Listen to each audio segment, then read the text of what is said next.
Hello, it's Delia. Thanks for clicking on.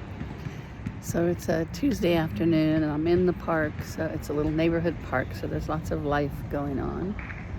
Some kitties on the jungle gym and guys playing basketball. So it's a great day in the neighborhood. So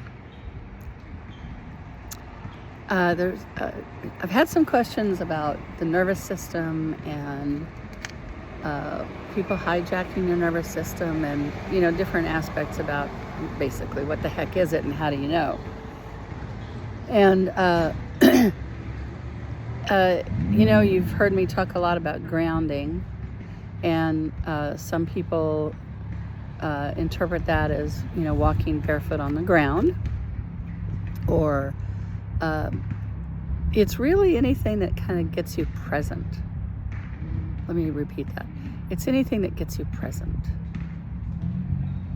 And when you are home in your body, when you're present with yourself,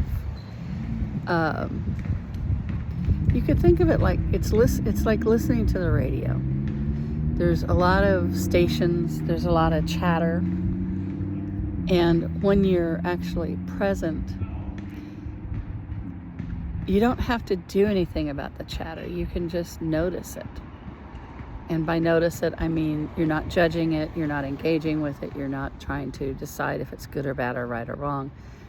It's just you notice the words floating by in your head.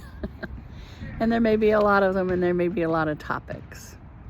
And the good news is that 99.9% of them don't belong to you.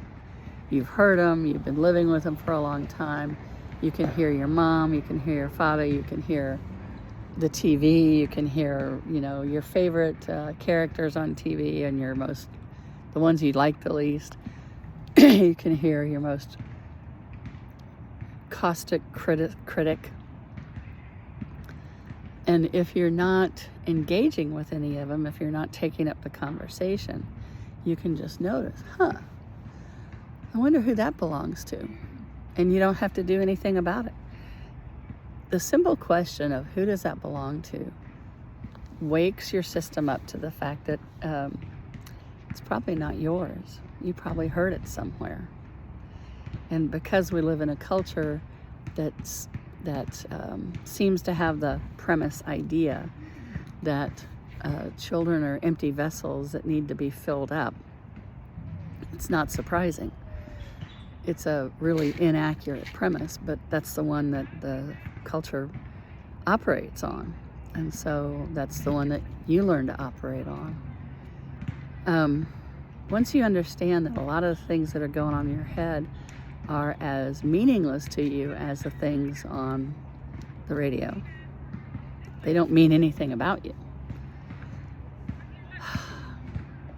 See, just talking about it, my body goes, yay! Who does it belong to is a really good question, because it starts your cognitive mind to recognize that not everything in your head belongs to you, and not everything in your head is meaningful to you. And some things in your head are inaccurate, and some things in your head are outright lies. For instance, if you've ever remembered an advertisement, you're remembering lies. So, you've heard about consider the source. Who was saying that to you? And under what circumstance were they saying that to you?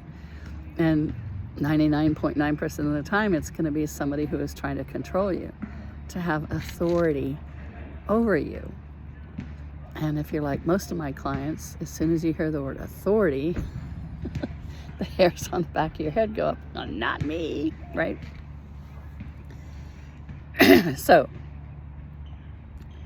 once you understand that most of the stuff that's in your head doesn't belong to you, you can start taking less of it so seriously. And with the question, who does this belong to? You can start to recognize the things that you've heard all your life, the things that other people have said, the things that authorities have said, the things that your mom, who meant well but lived in a different time and was trying to control you for your good, or that that shitty boss you had when you started working, and they just were playing mind games with you. So there's a lot of stuff in your head that you don't actually need anymore. And the fastest way to help that stuff evaporate is to recognize, who does this belong to? Oh, it doesn't belong to me. If it doesn't belong to me, it's none of my business. I don't have to take it on board. I don't have to resist it. I don't have to defend for or against it. I can just let it go. Yeah. So much of the noise in this world, you can just let it go. Now, there's plenty of things for you to do. But if it's about defending for or against, that's probably not the thing that connects to your essence.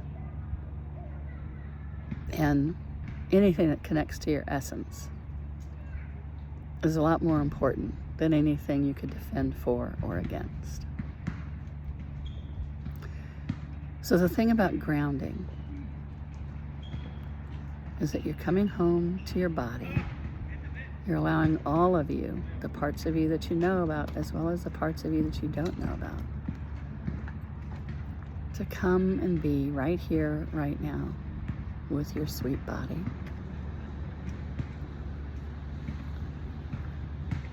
And you may feel flighty at first, but then you may feel a sensation of settling. Like settling down, settling in.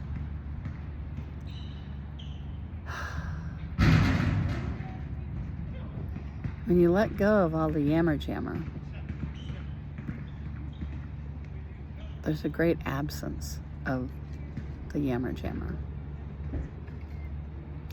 The squidginess leaves.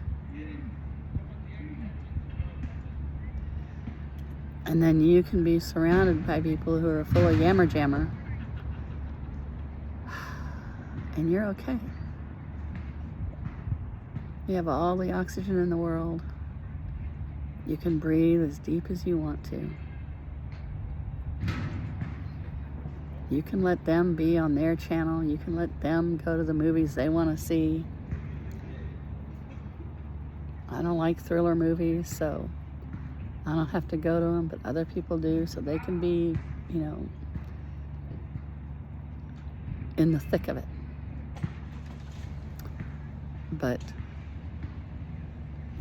when I'm present, when I'm grounded,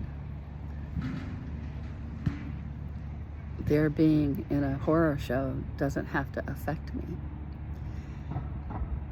Now, I'm talking about people who are trauma drama people. I'm not talking about, because this is a time where there's a lot of horror show going on, and it's unnecessary, and it's cruel, and all of that is real.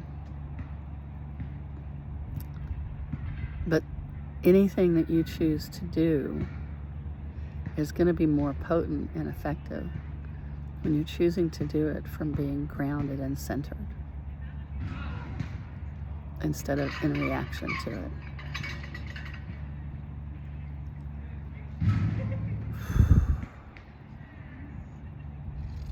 What you want to do, what you came here to do, is really important. You need to do it. It satisfies you, it fulfills you, it gives you great joy. And the world needs more people who are consciously choosing to contribute from what matters to them most. Not because they're going to get accolades, not because it's going to win any brownie points with anybody, but for the joy of being.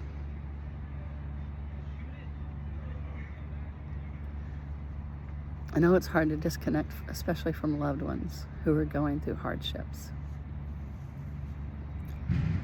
Some of those hardships may be self-induced. That's the reality of the world we live in right now. But remember the thing about putting the oxygen mask on you first. The more you can take breaths, the more you can take your time, the more you can live in your time, at your rate, at your speed. That's a great contribution to everybody.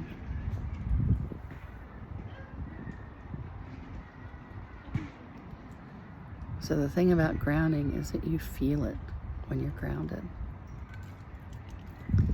It may or may not involve being barefoot on the ground. It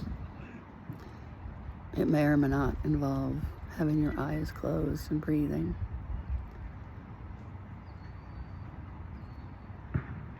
You are a multidimensional being in a body. And you can call all of yourselves back to you, all of your energies, all the dimensions you live on. You don't have to analyze it. You don't have to name it. Just call all of you back to right here, right now. And you can feel an ease or a stillness. Or at first it might just feel like a weird absence of frenetic.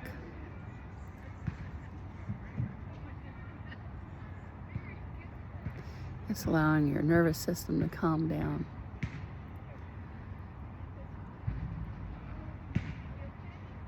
It changes the energy, not just for you, but for the room and for the community. But do it for you.